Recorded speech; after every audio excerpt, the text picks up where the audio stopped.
نسیم اختر جنہوں نے اپنی زندگی کے 32 سالوں میں اللہ کے اس کلام قرآن کریم کو نہ صرف لکھا ہے بلکہ اللہ کے اس کلام کو سوئی دھاگے کے ساتھ کڑھائی بھی کیا ہے۔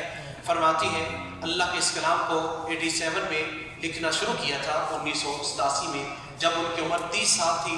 2018 میں اس کو مکمل کرتی ہیں اور عمر 62 سال ہے۔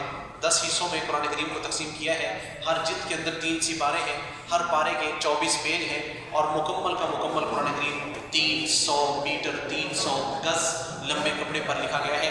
مکمل قرآن کریم تقریباً 55 سے 60 کلو وزن پر مشتمل ہے۔ فرماتی ہے مسلسل اللہ کے اس کلام کو لکھا ہے 32 سال میں۔ اس دورانیے میں انسان کے حالات زندگی میں مختلف ہوتے ہیں، بیماریاں، خوشی، غمی۔ فرماتی ہے میں نے کلام کو لکھنا، قرآن کریم کو لکھنا نہیں چھوڑا۔ بیماری کی حالت میں لکھنا شروع ہی کرتی تھی، اللہ مجھے شفا عطا فرما دیتا تھا۔ فرماتی ہے قرآن کریم کو ایک ایک لفظ کو لکھا ہے، ایک ایک لفظ کو لکھا بھی ہے، اور میں نے سمجھ کے ترجمے تفسیر کے ساتھ بھی اللہ کے اس کلام کو پڑھا ہے۔ کوئی معبود نہیں ہے اور اللہ تیرے علاوہ تو عبادت اور سجدے کے لائق ہی کوئی نہیں۔ اور یہی بات ہر نماز میں کرتے ہیں، بولیے ذرا ایاک نعبد، اللہ عبادت بھی صرف تیرے لیے اور مدد بھی صرف تو ہی کرنے والا ہے۔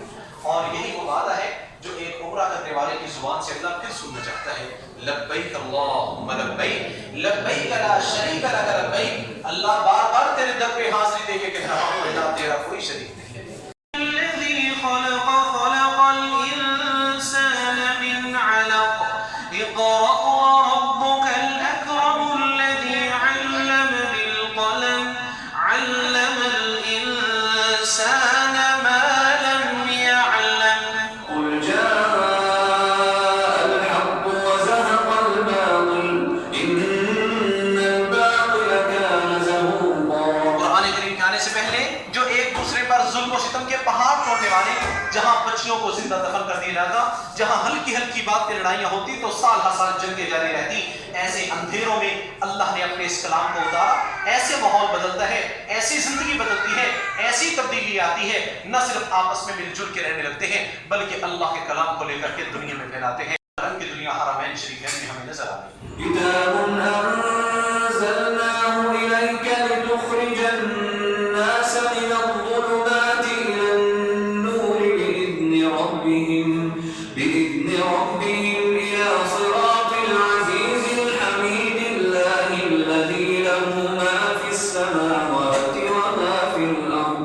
اگر ایک آیت کی بھی طاقت نہیں، میں کہا کرتا ہوں قرآن کا کم از کم ایک لفظ بھی ہم نہیں پڑھ سکتے، قرآن کے کم از کم زندگی گزاریں تو قرآن کے اسٹوڈنٹ اور قرآن کے طالب علم ہم رہیں، ہماری موت آئے ہم قرآن پڑھنے والے ہوں، اور ہم اللہ کو کہہ سکیں اللہ جب سے مدینہ سے اللہ دل پہ چوٹ لگی قرآن کو سیکھنا شروع کیا تھا، اس کے بعد تیرے قرآن کو ہم نے چھوڑا نہیں تھا۔